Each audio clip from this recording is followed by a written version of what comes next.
Police अधीक्षक महोदय, यहाँ पर उपस्थित सभी पदाधिकारीगण, सभी कर्मचारीगण, सभी कर्मी एवं सभी नागरिकगण, इंडिया के बंधुगण, आप सभी का स्वागत करता हूँ। और आज इस विशेष अवसर पर हम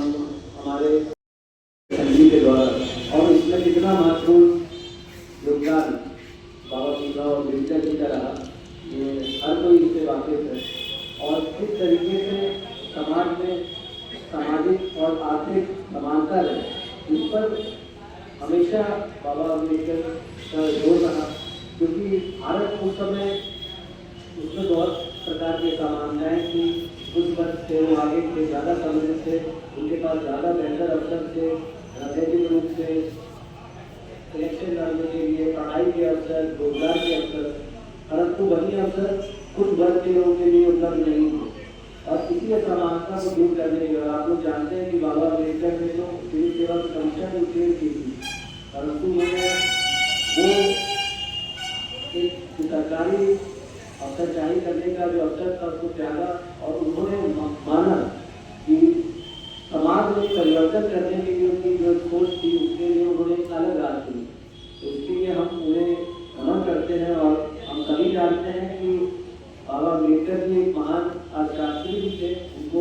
इकोनॉमिक्स का भी बहुत ज्ञान था और उन्होंने उस पर भी बहुत शोध किए। उन्होंने उनके जो अर्थशास्त्र संबंधित जो लेखनी है और शोध है वो भी इकोनॉमिक्स से लोग पढ़ते हैं, जानते हैं।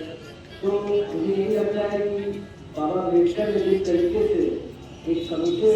वर्ग को एक सम्मान दिया, एक प्रतिष्ठा दी, एक मंच दिया है कि वो बेहतर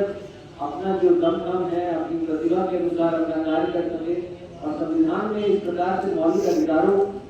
का जो वर्णन किया गया है, तो जो आप जानते हैं कि हमारे जो भारतीय संविधान है वो पूरे विश्व भर के जितने संविधान है उससे जो बेहतर जो उनकी जो बातें हैं, जो उनके खंड हैं, उनको सम्मिलित करते हुए बना है। तो इसलिए यहाँ पे जो मौलिक अधिकारों की भी बात होती है, मौलिक कर्तव्यों की भी बात होती है। और इस बेहतरीन सोच से एक अच्छा नागरिक बनने के लिए किस तरीके से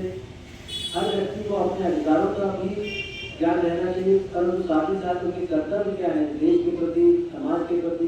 दूसरे नागरिकों के प्रति, इससे भी उनको अवगत रहना चाहिए। तो इतने दूरदर्शी थे बाबा अम्बेडकर जी। उन्होंने ऐसे समाज की परिकल्पना की जिसमें हर एक वर्ग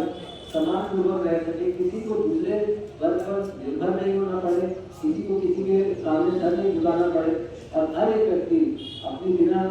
प्रतिष्ठा का आनंद हुए बेहतर अवसर प्राप्त कर सके, उनको बेहतर तरीके से।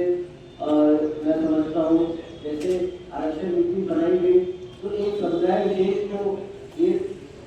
सुनिश्चित किया गया कि वो भी अपनी भागीदारी देश के निर्माण में सुनिश्चित कर सके। तो इस तरीके से जो बाबा अम्बेडकर जी की सोच थी, आज तक जो उन्होंने नींव रखी जो भारतीय संविधान के माध्यम से देश के लिए, वो आज तक हम लोग देखते हैं उसमें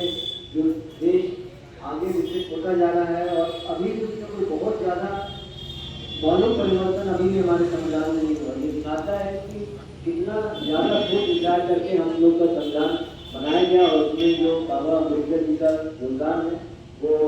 अद्वितीय है। इसलिए आज के दिन हम फिर से उन्हें याद करते हैं, नमन करते हैं और आशा करते हैं कि जो समाज का हर एक नागरिक, हर एक व्यक्ति, चाहे किसी भी जाति, किसी भी धर्म, किसी भी समुदाय का हो, हम लोग बाबा अम्बेडकर जी की जीवनी से हम लोग प्रेरणा लेंगे कि किस तरीके से हमारे देश की अखंडता, शुद्धता को सुनिश्चित करने के लिए बाबा अम्बेडकर जी ने किस प्रकार की त्याग की, किस प्रकार की सोच रखी, इसी को हम लोग विकसित करें, एक बेहतर इंसान बने, बेहतर नागरिक बने और अपने देश के विकास में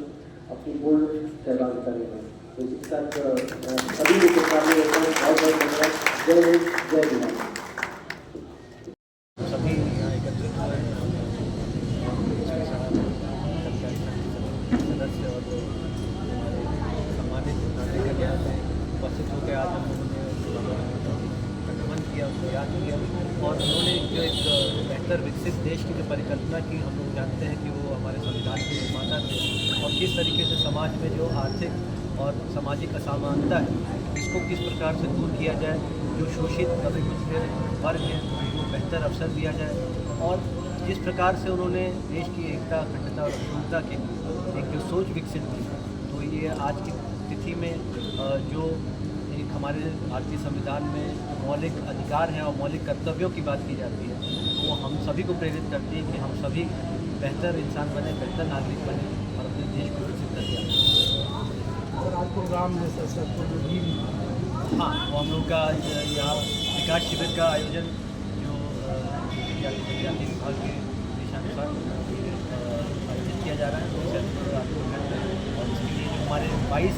विभाग हैं उनके द्वारा जो विभिन्न प्रकार की सेवाएं प्रदान की जाती है, हर विभाग से वहाँ पर पदाधिकारी कर्मी उपस्थित रहेंगे और सुनिश्चित करेंगे कि एजुकेशन बोर्ड में जो भी लाभार्थी और पात्र सर हमने क्या सर महिलाओं को बाबा साहब अम्बेडकर जयंती पे आज हम लोगों ने सबने बाबा साहब अम्बेडकर को नमन किया और हमारी तरफ से यही कोशिश रहती है कि निष्पक्ष तरीके से जो कानून व्यवस्था है वो काम करे और यही प्रयास रहेगा। जो जितने पुलिसकर्मी हैं वो आज के दिन प्रण है कि निष्पक्ष तरीके से न्याय दिलाएंगे, चाहे वो किसी भी जाति वर्ग या जैसे कि आपने कहा महिलाओं के लिए भी हम लोग कानून व्यवस्था जो है सबके लिए बराबर और निष्पक्ष भाव में काम करें, यही हम अपेक्षा करते हैं। और आज के दिन बाबा साहब अम्बेडकर को याद करते हैं और उनकी जो बताई हुई बातें हैं जैसे कि शिक्षा पे जो जोर है उसमें भी हम लोग ने आग्रह किया है कि शिक्षा पे जोर दें और समाज को बढ़ावा दें और अच्छी जो उनकी बातें बताई गई हैं उनको अपनी ज़िंदगी में उतारें।